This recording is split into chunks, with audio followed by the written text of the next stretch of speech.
Dua paslon wali kota dan wakil wali kota Bitung terlibat tanya jawab saat debat pertama yang diselenggarakan KPU Bitung, Minggu, 6 Oktober 2024 malam. Di segmen 4 dan 5, debat yang dipandu moderator Dr. Truli Kerap, kedua paslon akan saling bertanya, menjawab dan menanggapi. Pertanyaannya seputar tema debat, yaitu UMKM, ketenagakerjaan, jaminan sosial, budaya, pemberdayaan perempuan dan anak. Di kesempatan pertama, paslon nomor 2 Hengki Honandar Randito Maringka melayangkan pertanyaan dalam waktu 1 menit. Mereka bertanya tentang, ada beberapa cara untuk mengembangkan UMKM.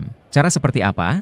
Tolong dibeberkan, tanya calon wali kota, Hengki Honandar. Untuk menjawab pertanyaan, diberikan waktu 2 menit. Dan menurut calon wali kota Geraldi Mantiri, untuk UMKM, sebagaimana yang sempat ia jelaskan di segmen sebelumnya, yaitu edukasi, keterampilan sifatnya wajib. Karena saat ini pemerintah Kota Bitung memiliki pusat layanan usaha terpadu, PLUT, di wilayah Sagrat, Kecamatan Matuari. Di Sulut keberadaan PLUT ada 2, di Kabupaten Minsel dan Kota Bitung, bersumber dari dana alokasi khusus, DAK, yang dilobi kami berdua saat di Komisi 2 DPRD Bitung, jawab Geraldi. Selain itu lanjut Geraldi, ketika pelaku UMKM dilatih, diperlukan juga aksesibilitas modal secara perbankan harus ada agar supaya UMKM bisa dikurasi. Di Dinas Koperasi dan UKM Kota Bitung, memiliki piutang karena dana bergulir, maka Geraldi dan Erwin akan buat dana penyertaan modal untuk perbankan sehingga bisa digunakan. Kemudian lanjutnya, pihak ketiga lainnya bisa melakukan kurasi terhadap UMKM di Bitung. Dan jika aksesibilitas modal terjadi, trialnya UMKM akan berada di Bitung Creative Center, BCC, yang ada di pusat Kota Bitung.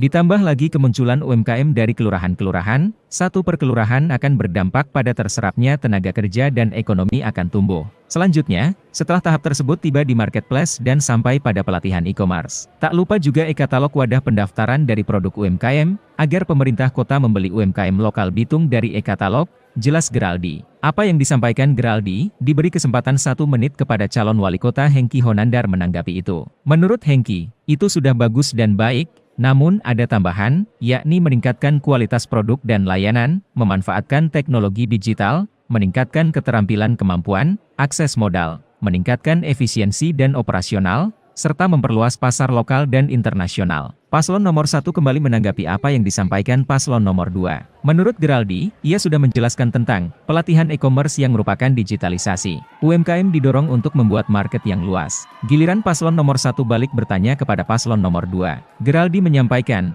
secara nasional tingkat partisipasi kerja perempuan dibanding laki-laki alami peningkatan dan memperkecil kesenjangan. Namun, di Sulut kurang terjadi peningkatan sehingga perbandingannya hampir 50%. Menurut paslon nomor 2, faktor apa saja yang bisa menyebabkan kesenjangan tersebut dan bagaimana cara dan program mengatasinya? Tanya Geraldi. Hengki Honandar menjawab, menurut paslon nomor 2, terjadi kesenjangan karena kurangnya pengetahuan, pemahaman dan edukasi dari perempuan dalam melaksanakan pekerjaan. Jalan keluar dan solusi kami yaitu, memberikan edukasi, mengangkat harkat perempuan supaya mereka mampu dalam pemenuhan dan pengembangan ekonomi keluarga mereka, jawab Hengki. Jawaban ini kembali ditanggapi paslon nomor 1.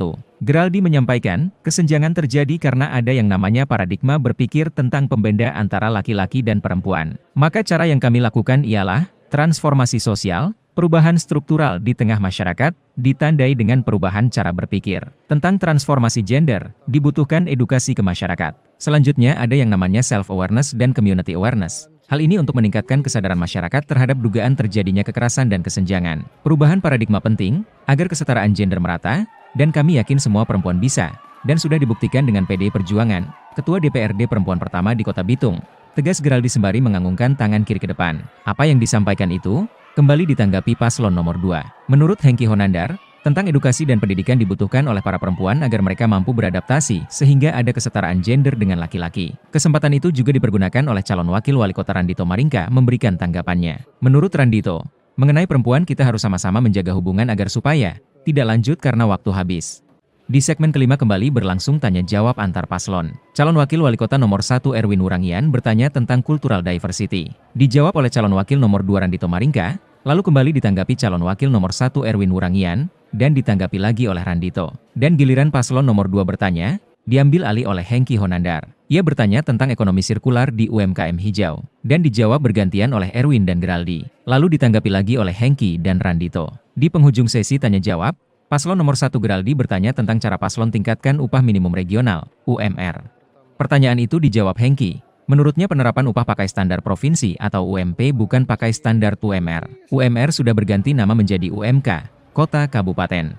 Menurut Hengki, bagus penerapannya untuk pekerja di Bitung, karena akan berdampak di kemampuan ekonomi masyarakat. Namun dibutuhkan juga efektivitas dari tenaga kerja, seperti keahlian, kompetensi untuk meningkatkan profit perusahaan, sehingga perusahaan mampu membiayai dan membayar gaji tenaga kerja, jaminan sosial, dan lainnya. Randito juga memberikan jawabannya, bahwa terkait UMR yang dipergunakan di Bitung adalah UMP senilai Rp3.545.000.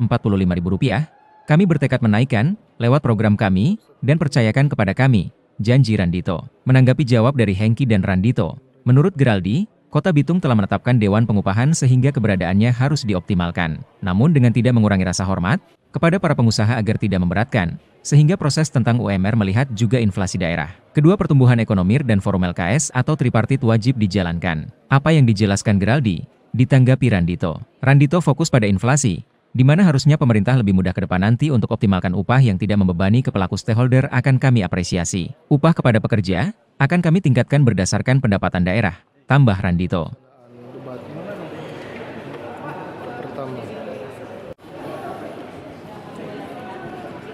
Selamat malam, Ci. Asli. Download Tribun X sekarang. Menghadirkan lokal menjadi Indonesia.